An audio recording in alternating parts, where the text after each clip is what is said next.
पहले के भोजपुरी गीत से सुगंध निकले, हाँ।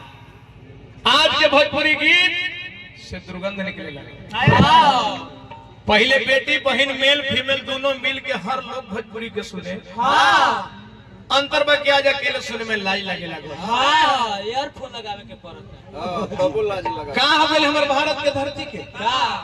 एगो समय रहे कि हमारे भारत के धरती के सोने की चिड़िया के नाम से लोग जाने। हाँ।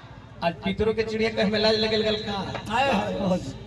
एक समय रहे कि धरती विश्व गुरु के नाम से प्रसिद्ध था। यहाँ विदेशी लोग यहाँ पढ़ने आते थे। हाँ। आज यहाँ के लोग विदेश जा रहे पढ़ने। हाय रे दैवाई सोनवा के देश रे, हाय रे दैवाई सोनवा के देश रे, कहाँ गईले गीता गांधी जी के उपदेश रे, हाय रे दैवाई सोनवा के खोजना तो कतही मिले बाइबिल पुराण में। हमारा देश के आदमी छोड़ी न पंछियों रहे ज्ञान में।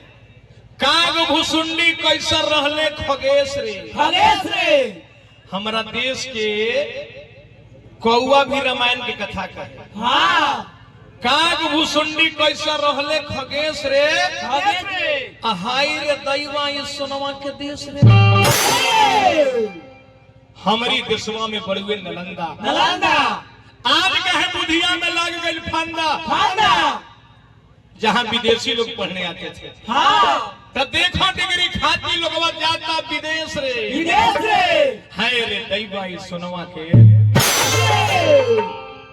कितना कली काल के प्रभाव भइल, का भइल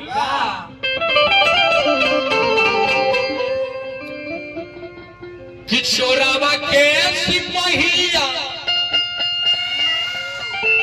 आर नहीं बोलत मैया,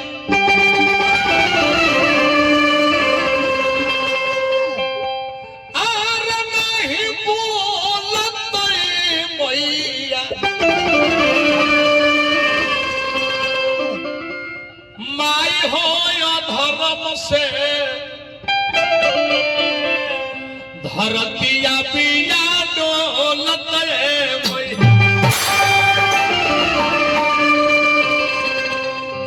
चोरावा के सिपाही को